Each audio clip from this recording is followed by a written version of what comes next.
the most vicious. They called him manos de piedra. And that name, manos de piedra, is true. Hands of stone. Every punch that he hit him felt like bricks, stone, rocks. He was a born fighter, a warrior. Some called him a savage. To his people, he was a hero. He told me once, I like to be like Robin Hood. If I have money, I will give the poor people all the money.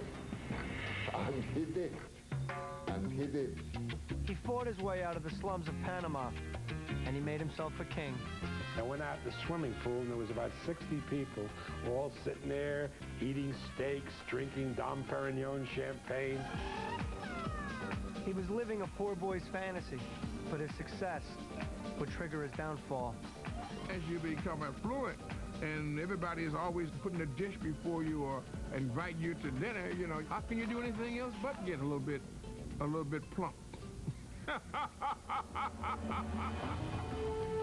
Duran's arch rival would make him pay for his excesses. My intention was to fight Duran ASAP because I knew Duran's habits. Eat, gain 40, 50 pounds, and have to sweat it off. That was my plan. Then the sport's toughest champion committed its ultimate sin. And what's happening? Duran says no. He quit. I don't understand it. I think Duran quit. I don't understand it. Nobody likes a quitter, and that was a shocking blow. But that's the way it goes. At the end of the day, history does not accept excuses. Haunted by no mas, abandoned by his fans in his corner, Roberto Duran never quit on himself. Operation of his right eye. Down he goes, a solid right hand. Roberto Duran has beaten the odds and the experts and won his third world championship. He fought through his 30s, he fought through his 40s, and Roberto Duran is still fighting. That's the only thing he knows to do good. So how can you ask a man to quit something that he's been doing his whole life? What he's gonna do? This is Roberto Duran, Beyond the Glory.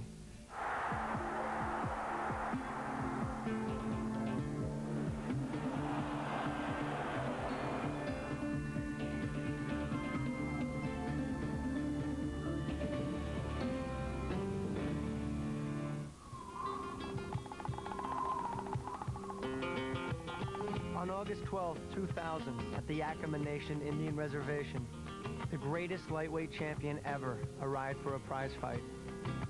But unlike other 49-year-olds in attendance, he wasn't there to watch. Roberto Duran was there to fight. At one time, Duran fought in the sport's most famous palaces for the sport's biggest purses. He was the toughest, nastiest, hardest-hitting lightweight boxer in the world. But while his famous hands of stone may have softened with time, the fighter in his soul refuses to surrender. He said, the only thing that I could do in my life is fighting. I don't know anything else but fighting. And that's why he's fighting. Now he's 50 years old and he's still fighting. He had to live a very, very hard life. That's why I think it's made him very strong. Today in Panama, little boys dream of becoming the next Roberto Duran. When Duran was a boy, he dreamed of putting food on his family's table. Roberto was born in 1951 in the slums of Panama City. He was a true child of the Panama Canal. His mother was a native Indian, his father a Mexican sailor. Mi papá. Basically, I don't think I exist for my father, and he doesn't really exist for me. I really don't know how my parents met. I just know they met because here I am. I was 20 years old when I met Roberto's father in Quarry Heights. I used to work across the street from the naval base there. Later on, we got married, and Roberto was born out of that marriage. And a couple of years later, he left me with another woman. and I stayed alone with Roberto. Roberto took to the streets to fend for his family. A veces me quedaba hasta un mes sin ir a la casa. Sometimes I wouldn't go home 2 weeks, 3 weeks, 4 weeks at a time. I would sleep in the streets, then wake up in the morning to sell newspapers, to shine shoes, and that's the way it was. Before long, Roberto was more at home on the streets than at school. He never went to school.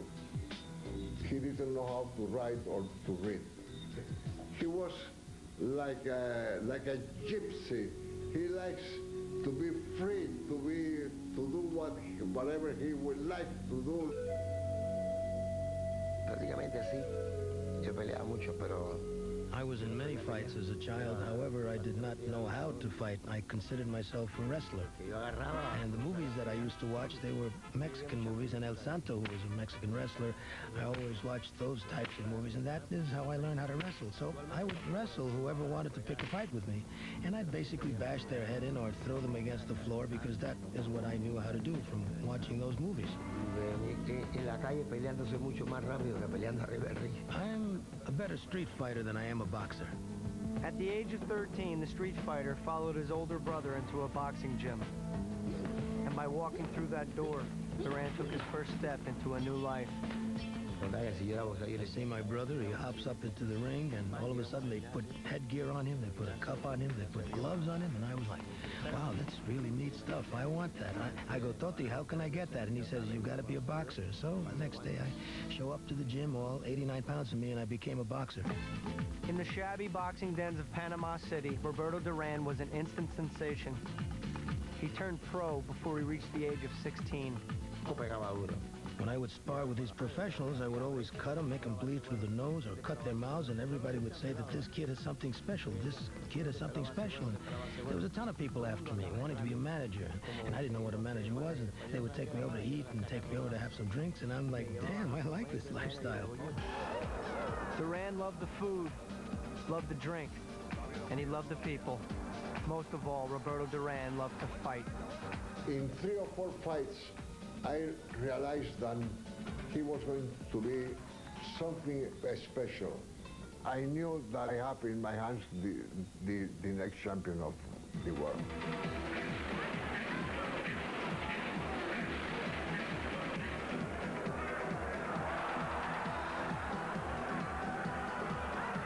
Duran fought with a primal fury, winning his first 24 fights, 19 by knockout.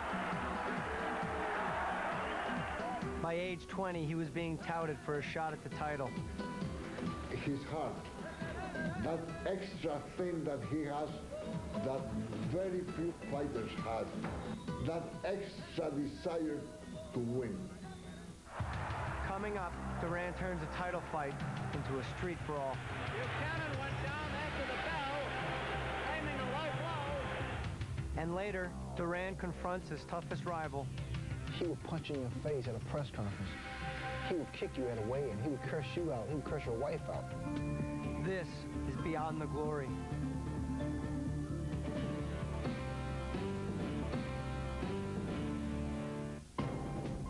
With his hands of stone, Roberto Duran lifted himself from poverty, and by 1972, he was the terror of the boxing world. Duran was 21 years old, hungry and confident when he got a title shot against reigning lightweight champion Ken Buchanan. The fight was to be held at New York's Madison Square Garden.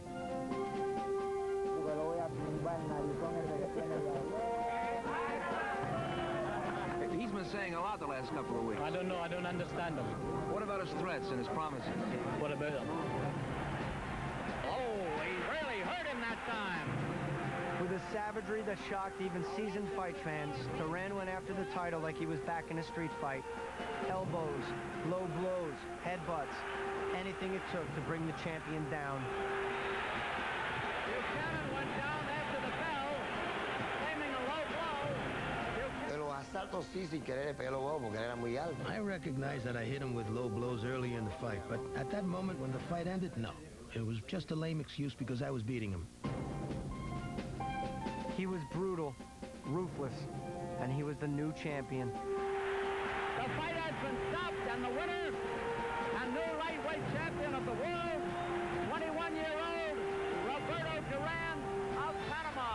had come up on the streets hustling for his next meal. Now he was a king. When he returned home, they declared a national holiday. By the time I got to Panama, I was full of champagne because the president had fully stocked the airplane. And that night, I slept in the presidential palace. While Duran dined with presidents, he never forgot his people in the slums of Panama City. To them, he was more than a champion. He was their hero. When he struck a blow, you know what I mean, he struck a blow for them against oppression. He struck a blow against racism. He struck a blow for upward mobility and elevation. Roberto Duran was an icon. He was a hero because he cared about the people that he represented. He told me once, I like to be like Robin Hood. If I have money, I will give the poor people all the money. And he did. And he did. Duran even named his son Robin. And behind the cold eyes that terrorized opponents in the ring, his people and his family always saw his heart. He's a very tough man. But inside, I mean, I'm looking through his eyes. I see my father. When I look in my dad's eyes, I see a very beautiful man. I can see through his eyes the real inside of him. Me ha enseñado a ser una persona sencilla. He taught me how to be humble, how to treat everybody the same. Nobody is better than anybody else in this world. In 1974, Esteban de Jesus of Puerto Rico became the first fighter to knock down Duran and became the first to defeat him. Later, in two brutal rematches, Duran knocked out de Jesus both times. Many years after, Duran got the news that his former rival was dying of AIDS. We decided to go to Puerto Rico, and we were going to see Esteban de Jesus in the hospital. Here's this guy was dying of, AIDS in bed. He was just thin, and Duran grabbed him from the bed, and he says, "Tú siempre vas a ser mi campeón. You're always going to be my great champ." Like that, and tears coming out of his eyes, and at the time, the Puerto Rican people never liked Duran because he was always beating up on the Puerto Rican fighters and calling things out to the Puerto Ricans, and Puerto Ricans didn't like Duran very much, but after that day, he became a star in Puerto Rico too because it showed the people what a great heart he has and what a great human being he is. He's like Dr. Chicken and Mr. Hyde. You see, because when he fight, he was another man. Completely another man. Bueno, no era mentira, era verdad, porque... In this fight business, you never know. This could be the last time that you're stepping into the ring. You don't know if you're going to come out alive or coming out dead, and that's why I had to be like that. And that's why I always wanted to destroy anyone in front of me. From 1972 to 1980, Duran retained his title with a brutal efficiency, knocking out 11 of his 12 challengers. But one potential rival was unafraid. I recall seeing one of Duran's fights in Las Vegas, and I recall having a chance to meet Jackie Gleason at Caesar's Palace at ringside. And being the kind of cocky kid I was, I said, "Mr. Gleason, it's a pleasure meeting you, and by the way, I'm gonna beat that guy one day." And Jackie Gleason looked at me like a father and said, "Son, don't risk your life." Sugar Ray Leonard became the darling of the boxing world when he captured the gold for America at the 1976 Olympics.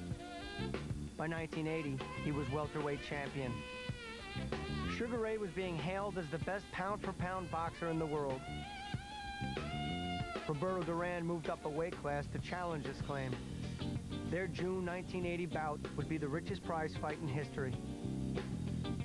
But while Leonard would make $10 million, Duran would earn less than $2 million. The street fighter couldn't wait. What comes into play is the psychological warfare, because Duran's looked upon as being a guy who is nasty, who is intimidating. He would punch you in the face at a press conference. He would kick you at a weigh-in. He would curse you out. He would curse your wife out. He got to my head. When he got into my head. With Ray, I was so mad I wanted to fight him right then and there at each of these press conferences. He challenged my manhood. He challenged my manhood. Curse words, anything to have him come straight at me so that I could knock him out. You son of a... Your mother's a... You. Duran walks around like he owns the world. He wants to intimidate not just fighters. He wants to intimidate people in general. Duran resented the fact that I was the marquee name from a general public standpoint. At the time, Ray was America's golden boy, and even people in Panama, which kind of hurt me a little bit. Didn't think I could beat him. So I went into that fight with something to prove. Coming up, the brawl in Montreal. He knocked my teeth back because he was just so possessed. He was a demon. And later, the man with hands of stone shocks the boxing world. And what's happening? Duran says no. I think he's quitting. This is Beyond the Glory.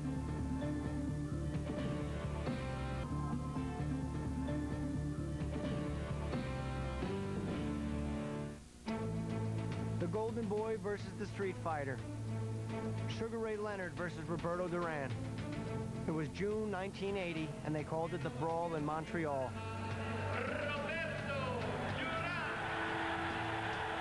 And that name, manos de piedra, is true. Hands of stone. Every punch, and I'm not exaggerating, every punch that he hit me with, from the body to the head, felt like bricks, stone, rocks. Midway point of round 2, and Leonard starting to push that jab in there, but he gets rocked by a left hook from Duran. He knocked my teeth back. My first 3-4 teeth in front, knocked them back because he was just so possessed. He was a demon.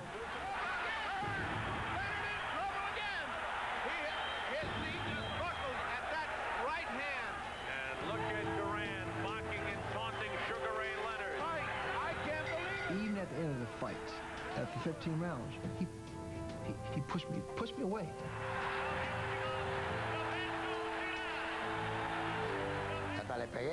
I even hit him. I told him, you're no good. You're not a fighter. You're no good. I'm better than you are. Duran won the fight. In Panama, it was as if they'd won a war. He had departed Panama as a king. He returned as a legend. Roberto Duran was a world celebrity.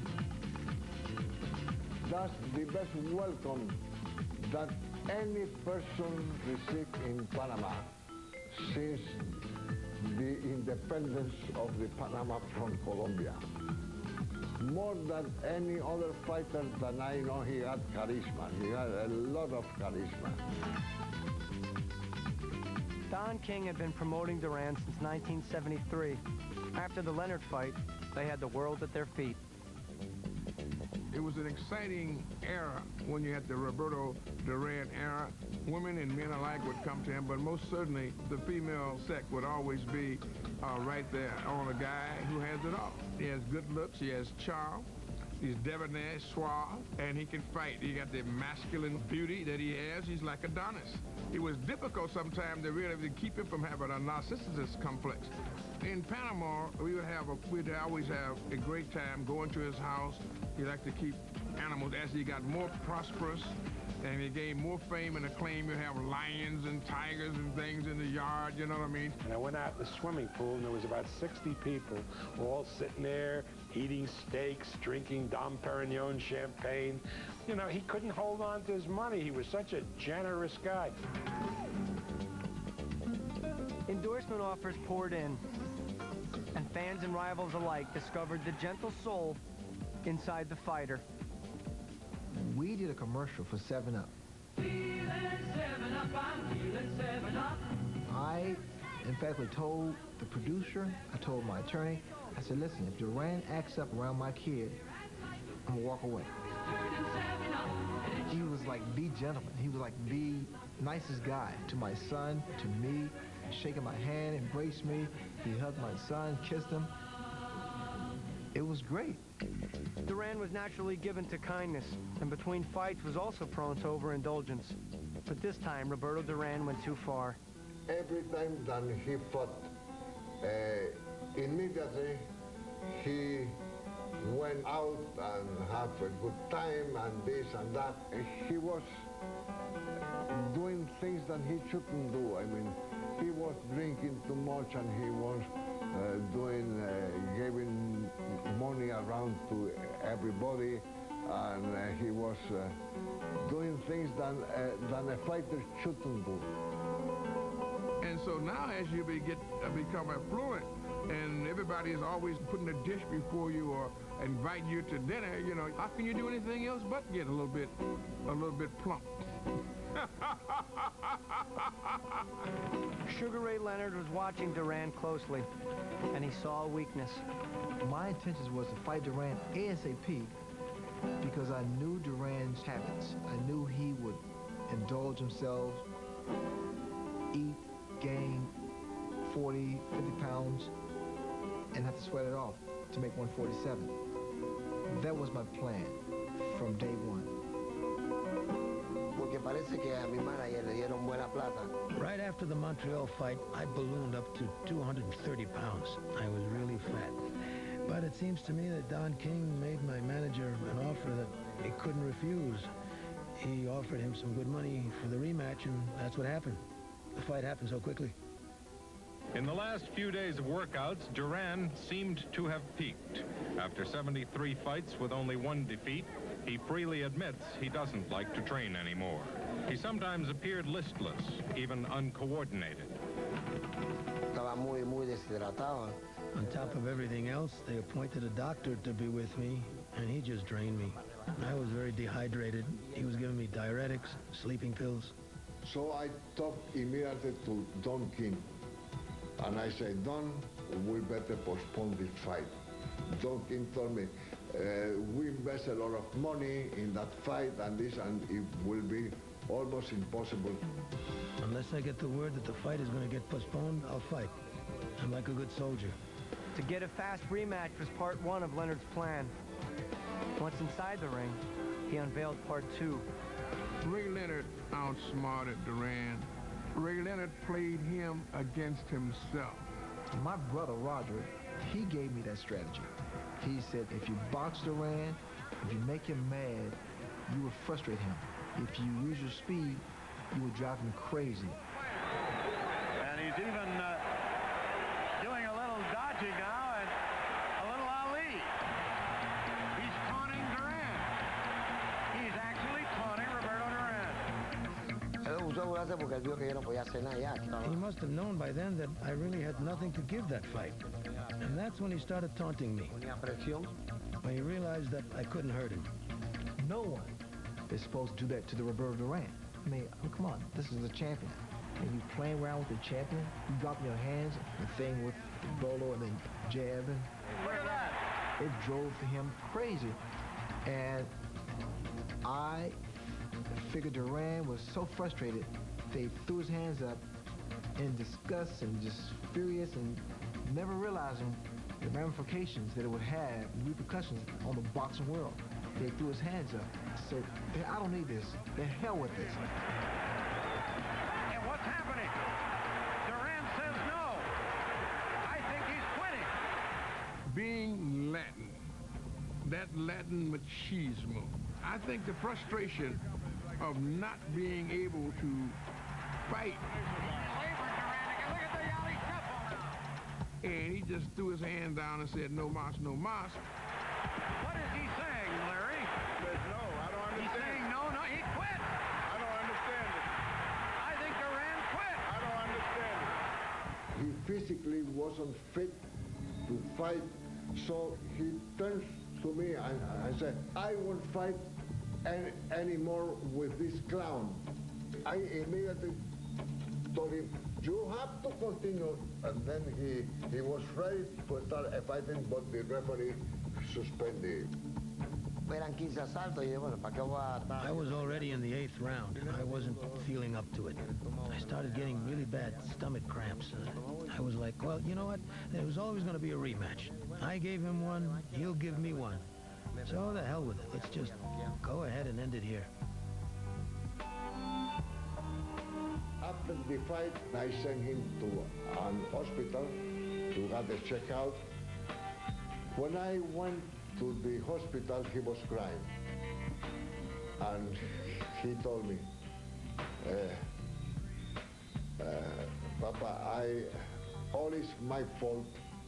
All is my fault. He was very, very sad about what really happened. Boxing's toughest champion had committed the sport's ultimate sin. Duran fled to the sanctuary of Panama, and boxing fans were left stunned and disheartened. Nobody likes a quitter, and that was a shocking blow, you know. Had he fought, it would have been much more gallant, with much more valor. But that's the way it goes. At the end of the day, you know, history does not accept excuses. Coming up, a nation abandons its hero. I think he felt like he betrayed the people here. He was devastated. And later, a fighter's quest to restore his good name. And I just looked at Duran and I said, man, you know, you are the best. This is Beyond the Glory.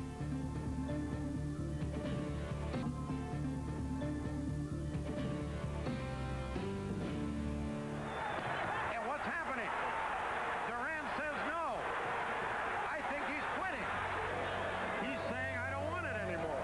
I don't understand it. Roberto Duran would forever be haunted by no mas. After the fight, he returned home to Panama. But this time, there was no president's plane to fly him, and no hero's welcome when he arrived. I think he felt like he betrayed the people here.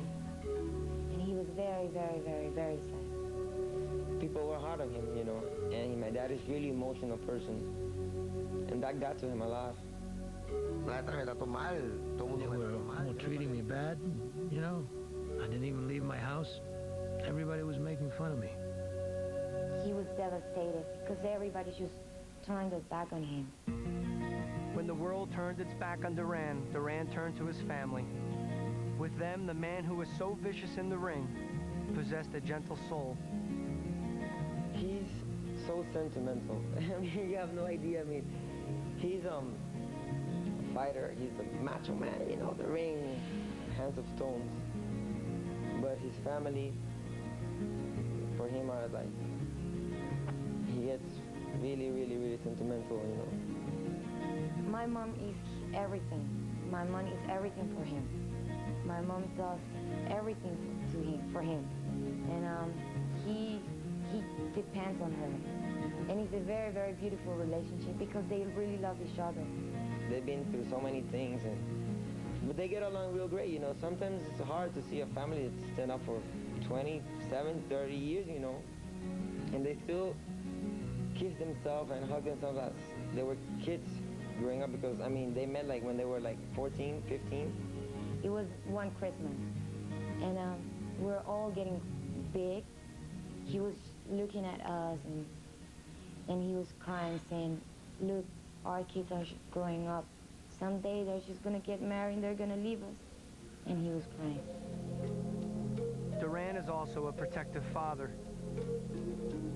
And the soft-hearted family man can suddenly turn back into the man with the hand of stone. I didn't want to bring my boyfriend to the house because I knew my dad. He was gonna go crazy. So I asked my uncle to introduce my boyfriend to my dad. And I was hiding in the kitchen, looking through the window. What was happening? Oh my God, I know my dad is gonna start screaming at him. And then my uncle introduced my boyfriend to him, and he just looked at him like this. I'm gonna tell you something. You better behave good. If not, I'm gonna kill you. I'm gonna kill your dad. I'm gonna kill your mother. I'm gonna set your house on fire. I'm gonna kill all your family and destroy your house if you ever do something bad to my daughter. You hear me? You hear me? In 1981, when Duran attempted a comeback after no mas, the fire seemed gone. He fought like a broken man, and consecutive losses fueled speculation that his career was over. When I seen him lose to a fighter, Kirkland Lane, who really couldn't tie his shoestrings, and I felt that it was time for Roberto to retire Within a year of no mas, Don King dropped him. Carlos Eleta and the rest of his corner left him as well. He was finished. He was washed up. Nobody wanted to promote him anymore. But Roberto Duran would not quit on himself. And the fire inside the fallen champion began to burn again. I know it's going to be hard, but I'm only fighting because I need to show the world that I can be a champion again. Manos de piedra is a big finisher when he gets somebody in trouble. What a surprise.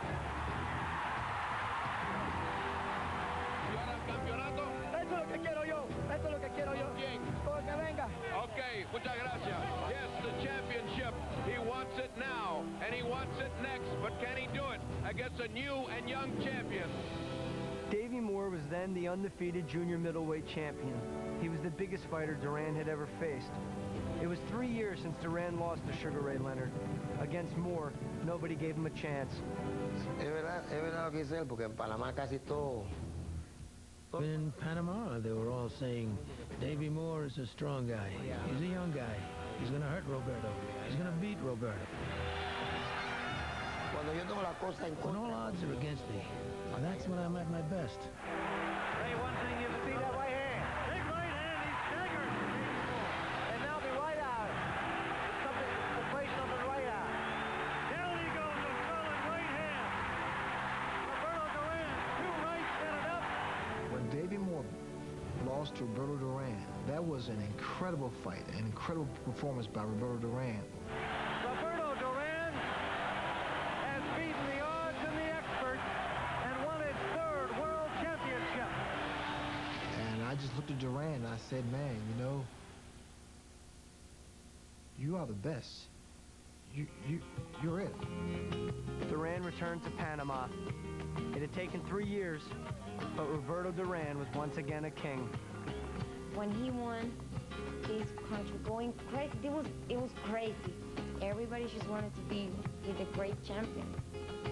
I remember very well coming back from after this fight and being in a limousine and being in that parade and just thinking and sitting and looking out the window, thinking, look how many hypocrites there are out there. The same people that were bashing me, the same people that were kicking me when I was down are the same people that are here with open arms. They're just two-faced people. That's what I kept thinking. Coming up, an aging fighter refuses to give up. I knew this guy was going to hurt him, and I cried that night when I watched him fight. I cried in my house watching him fight that night. And later, the people's champion keeps giving. He's out there in his old neighborhood. He has all, like most of his purse money with him, and he's giving it away to the poor people, to the little kids. This is beyond the glory. By winning his 3rd world championship at age 33, Roberto Duran had won back his title and his good name. But it wasn't enough. He kept climbing back into the ring fight after fight, year after year. No victory was ever great enough, and no defeat terrible enough to get him to quit. With each year and each fight, his family grew concerned. Every time anyone hit my dad, I'll be very, very angry. Why are they hitting my dad? Come on, Dad, hit them back. I want blood. I want them to bleed, and I want them to see them suffer. When he was 37, Duran moved up yet another weight class. Stepping into the squared circle against the reigning middleweight champion, Iran Barkley. When I saw Barkley, I said, oh, yeah, Dad. Oh, your joy. This is a very big dude. I don't know how you're going to do it. Barkley hit Duran with a punch, and it looked like Duran's head was spinning around. The aging fighter refused to go down. Then Duran summoned the classic 5-punch combination and for the 4th time became a world champion. The stain of no mas was a fading memory. Barkley's in trouble, he's down! And still he continued, bravely to some, foolishly to others. In December 1989, nearly a decade after their last fight, Roberto Duran finally got his rematch against Sugar Ray Leonard. Both fighters appeared painfully past their prime, and Duran lost by decision. As long as someone could make $1 off Duran's name, he had no trouble finding someone to fight.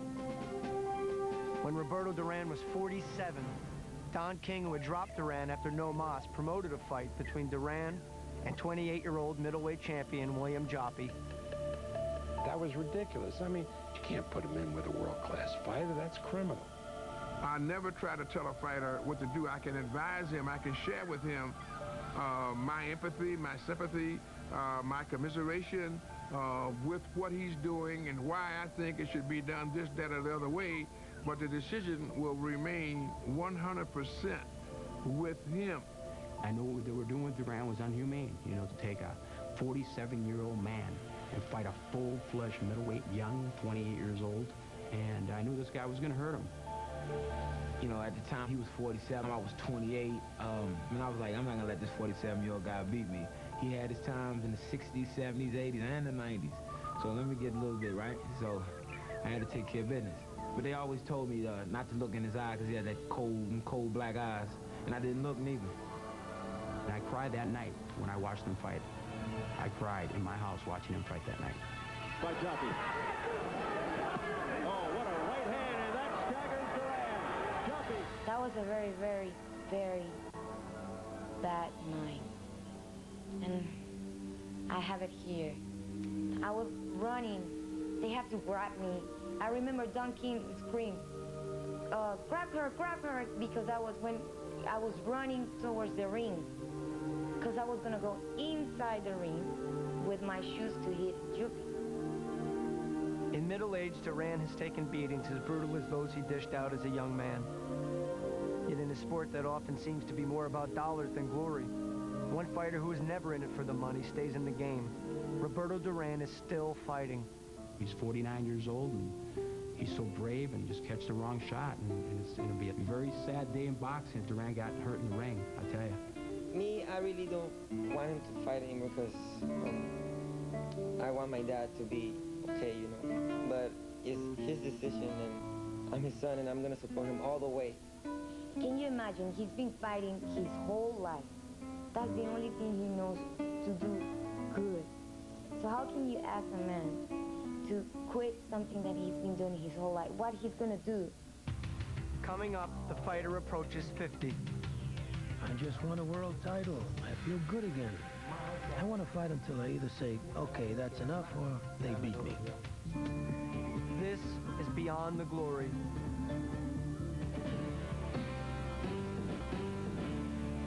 Roberto Duran, el ídolo del pueblo panameño, que con bravura, talento y con empeño se convirtió en ese gran campeón mundial. In his 5th decade as a professional fighter, Roberto Duran refuses to lay down his gloves. And though he once fought for millions of dollars, Duran sees no irony in climbing back into the ring for the thousands he makes today. On his 49th birthday, he won his 5th world championship, the super middleweight belt from the lightly regarded National Boxing Association. Bueno, primero que me acabo de coronar campeón ahora. Well, I won a world title and I feel good again. I want to defend the title. I want to fight until I say that's enough or they beat me. And I'm going to take care of myself that much more now. Roberto knows as well as I do what he can do at this stage in the game, okay? And we're smart like that. If he comes to me and says, well, I want to fight, I'd rather be involved than not be involved, because if I'm involved, I'm able to protect him the way I want to protect him. The spirit of the champion still lives in his middle-aged body. And if he can no longer be the best boxer in the world, Roberto Duran remains the champion of his people. I get a phone call in my hotel from his wife, I believe it was. She's like, Tony, you got to stop Roberto. I go, what do you mean? What's he doing?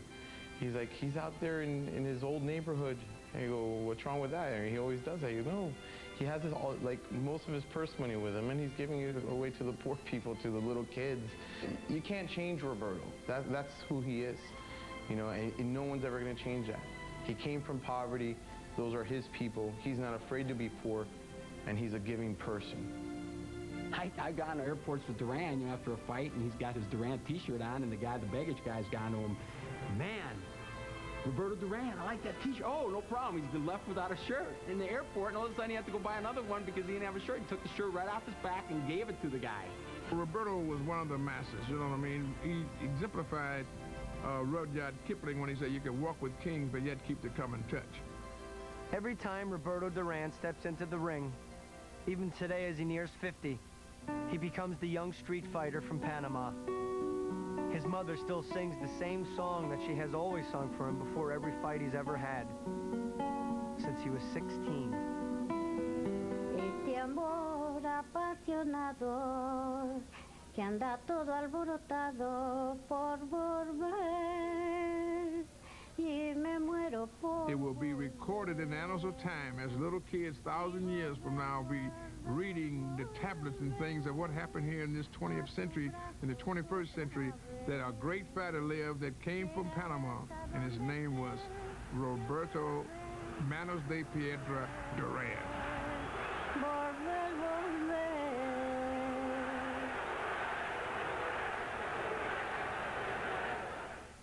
My people, America, I love you. Thank you for support for me for a lot of time. Thank you. On the next Beyond the Globe.